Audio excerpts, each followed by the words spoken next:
So this is quarter 3 of your Science 9. And for quarter 3, so meron tayong tatlong module dito. So module 1 is all about volcano, followed by climate, and the last one is constellations. Since we have 8 weeks for this quarter, of course, hati-hatiin natin yan. And for today's lesson vlog, we're going to discuss about volcano. Probably the active and inactive volcano, and paano nga ba? Okay, anong nangyayari? What happens during the volcanic eruption? Mount Pinatubo, Taal Volcano, Mayon Volcano. Ilan lamang to sa mga malulupit at mga sikat na volcano na matatagpuan dito sa ating bansa, sa Pilipinas. At kung mapapansin nyo, sa mga nakalipas na panahon at sa mga nakalipas na mga pagkakataon, ay maraming beses natin nasaksihan ang kanilang pagsabog at ang mga volcanic activity ng mga bulkang ito. Bakit nga ba? At ano nga ba ang dahilan kung bakit napakadaming volcano dito sa ating bansa na talaga namang aktibo at maraming beses na nagkaroon ito ng pagsabog? Did you know that our country, the Philippines, is located along the Ring of Fire? So ito rin ang dahilan kung bakit tayo ay sagana sa mga bulkan na aktibo. So, pag sinabi nating active volcano, so these are volcanoes that seems to be erupted, okay, for the past 10,000 years. So, as a result, dahil nga tayo ay nasa Ring of Fire, so it is a home to many volcanoes. And the most famous among volcanoes is the Mayon volcano that has erupted last May 7, 2013, while a group of hikers were exploring its beauty. At kung matatandaan natin, ang pinaka-recent din naman na naganap na pagsabog sa atin ay ang Taal Volcano na matatagpuan natin sa Batangas. At kailan lang ito nangyari? Noong panahon ng 2020, January 2020. But first, let us discuss what is volcano. Alam niyo ba kung ano ang meaning ng volcano? Ano ang pinagkaiba nito sa mountain? When we say volcano, it is a rupture in the crust of a planetary mass object such as Earth that allows hot lava, volcanic ash, and gases to escape from a magma chamber below the surface. So, on Earth, volcanoes are most often found where tectonic plates are diverging or converging, and most are found underwater. Maraming paraan kung paano natin makaklasify ang iba't ibang klase ng volcano. So, ang PHIVOLCS, which is the Philippine Institute of Volcanology and Seismology, they have adopted the system for the Philippine volcanoes as active or inactive. Again, ang volcano, we can classify it as active and inactive. So, pag sinabi nating active volcanoes, kagaya nga ng Mayon Volcano, Taal Volcano, Mount Pinatubo, so, ito yung mga active volcanoes that have a record of eruption within the last 600 years, or those that erupted 10,000 years ago based on the analysis of their material. So, sa loob ng 10 taon, at nagkaroon niya ng record na pumutok at pag may pagsabog, ibig sabihin, ito ay kinukonsider na active volcano. So, pag sinabi naman nating inactive volcano, so, on the other hand, are those that have not erupted for the last 10,000 years. So, lagi natin titingnan yung 10,000 years. So, within 10,000 years at may naganap na pagsabog, that is active. Pero kung wala, that is inactive volcano. And their physical form is being changed by agents of weathering and erosion through formation of deep and long gullies. Sabi ng PHIVOLCS, ang ating bansa daw ay merong halos 100 volcanoes as of 2013. And 23 dito ay active while the remaining are inactive. Ayan, so dito sa ating what do you call this? So this, in our table, makikita niyo dito ang list of some volcanoes in the Philippines. So meron tayong Kabalulan, Kokoro, Iraya, Canlaon, Mayon, Pulong, Smith, Taal, Tamburok, and Urot. So, mapapansin nyo, andyan yung kanilang location sa Philippines. So, andyan yung latitude and longitude. So, pansinin naman natin dito yung number of historical eruptions. So, ang Kabaluyan, meron siyang 0 eruption. Okay? Kokoro, 0 din ang eruption niyan. And then, ang Iraya ay may 1. So, ang Kanlaon ay may 26. Mayon ay 49. Pulong ay 0. Smith ay 6 na pagputok. Taal is 33. Tamburok is 0 and Urot is 0. So, ito nga palang ating reference na to ay nakuha natin sa Philippine Institute of Volcanology and Seismology noong 2013. Mapapansin natin sa table na to, ang meron lang latest eruption or activity is yung Iraya noong 1454, Kanlaon noong 2006 ng June, Mayon noong 2013 ng May, and Smith noong 1924, and of course, Taal noong 1977. Pero since alam naman natin na nagkaroon ng eruption ang Taal noong 2020, ayan, so, among this list of volcanoes in the Philippines, so alin dyan ang inactive volcano? Ayan, very good. So, syempre, yung mga 0 ang number of historical eruptions. Since sabi nga natin ay, kapag walang record ng eruption for the past 600 to 10,000 years, so it is meant to be inactive volcano. So, Kabaluyan, Kokoro, Pulong, Tamburok, at saka itong Urot. So, ito yung mga listahan ng mga volcano na inactive. So, actually, marami pa tayong mga active at inactive volcano. So, pwede kayong mag-research para mas mapalawak pa yung kaalaman nyo tungkol sa mga mountains and volcanoes na makukonsider natin as active or inactive. Okay, now, pag-usapan naman natin ang volcanic landforms and eruptive styles. So, ang mga volcano, may iba-iba rin niyang shape, sizes, or structure. Depende kung ano ba yung nangyaring eruption sa kanila sa mga nakalipas na panahon. However, volcanologists have been able to classify them according to their landforms and eruptive patterns. So, pwede natin i-consider na meron tayong 3 general volcanic types according to the shapes of their cones. So, yung shapes ng cone, ibig sabihin yung kung paano sila nagpaganyan. Diba sabi natin yung Mayon Volcano, meron yung perfect cone. So, ano ba ang kanilang shape according to their cones? So, meron tayong 3. So, una, we have shield volcanoes, cinder cones, and composite. So, before we go further, so let us discuss first the external part of volcano. Okay, so ito ang itsura ng ating volcano. So, mapapansin nyo, meron tayo dyang slope, at meron din tayo dyang base and summit. So, yung summit, syempre, yan po ang pinakamataas o pinakatuktok ng isang volcano. And yung base, yan naman yung nasa babang part. At yung slope, kung paano ba yung pagkakaslant niya.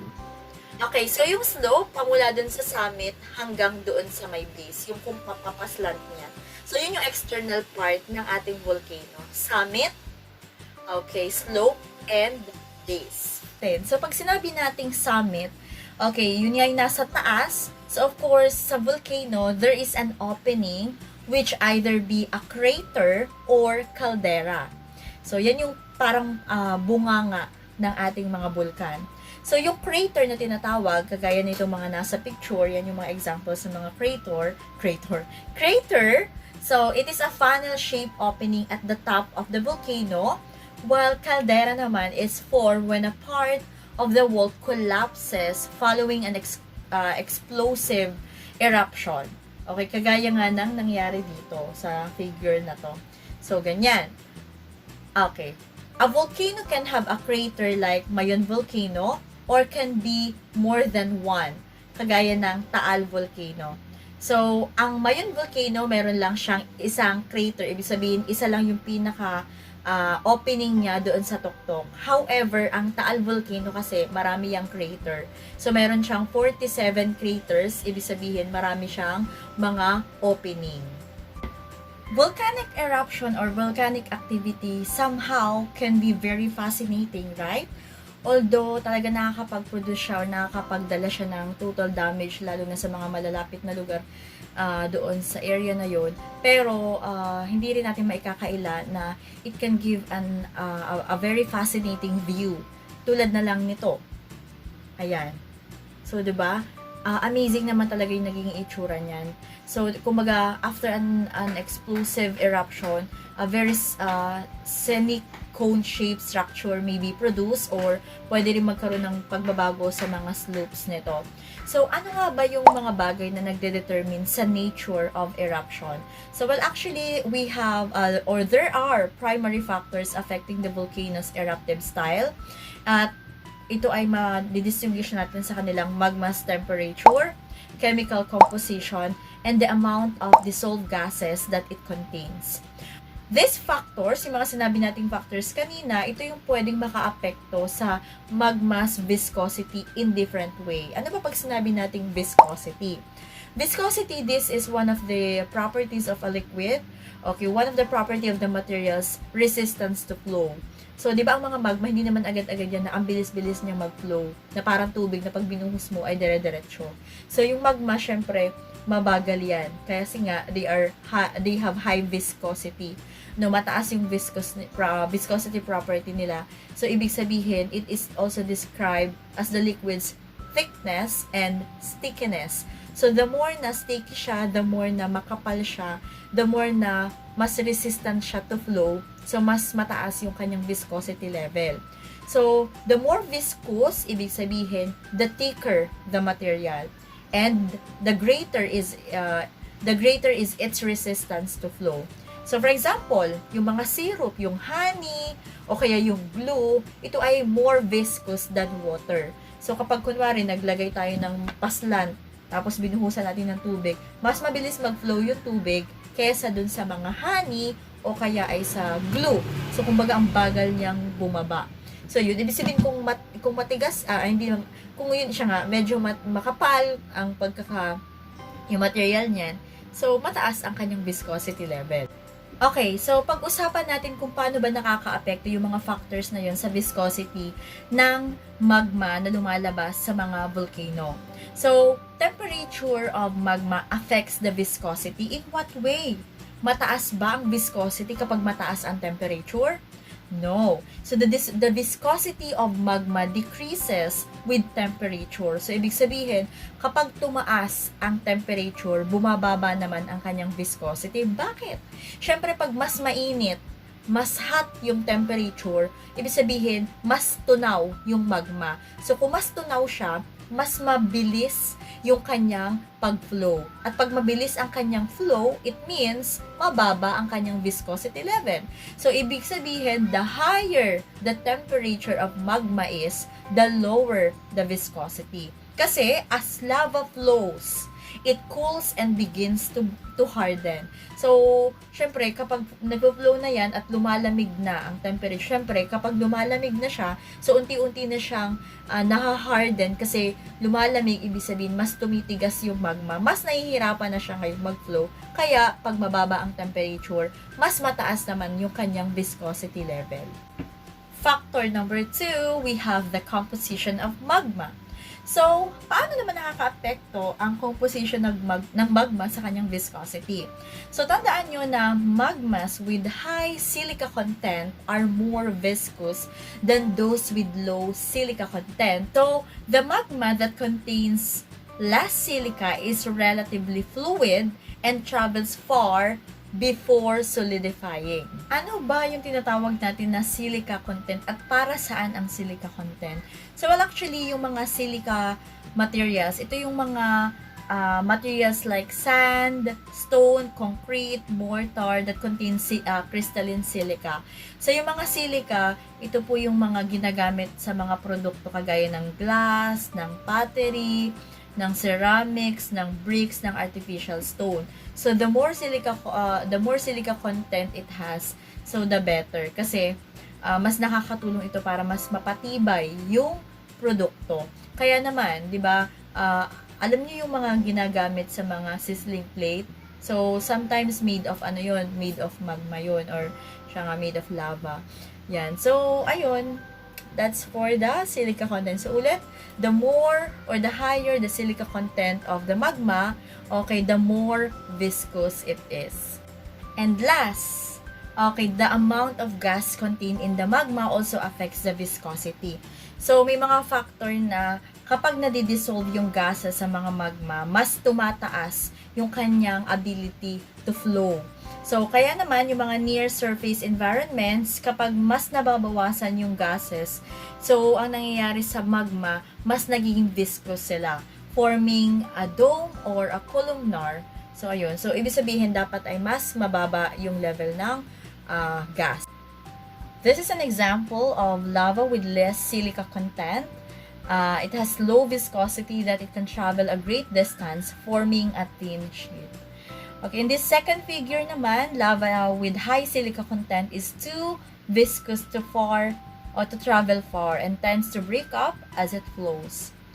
Okay, another figure, this shows lava with low amount of gas and high silica content and therefore very viscous and does not flow out at all as it rises, forming a columnar plug in the vent. So, hindi na talaga siya makapag-flow kasi nga mataas na yung level ng silica niya tapos mababa pa yung gas. So, talagang mas mataas ang kanyang property dun sa viscosity level.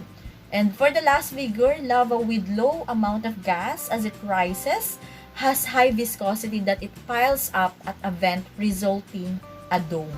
So, ganito nangyayari kapag mataas ang level ng viscosity. So, hindi agad-agad siya nakakapag-flow. Kaya, ang tendency niya is mag-create ng dome doon sa kanyang tuktok. Unlike doon sa kaunahan na less silica content, so, syempre, mas tunaw yan, mas malayo yung naaabot ng pag-flow niya. This is the end of our lesson vlog about volcano. Well, this is just a part 1 because on part 2, we will be discussing about the different types of volcanic eruptions. So I hope you stay tuned on this channel. This is me once again, Teacher Tin, your science teacher for today's vlog. I hope to see you next time. Bye!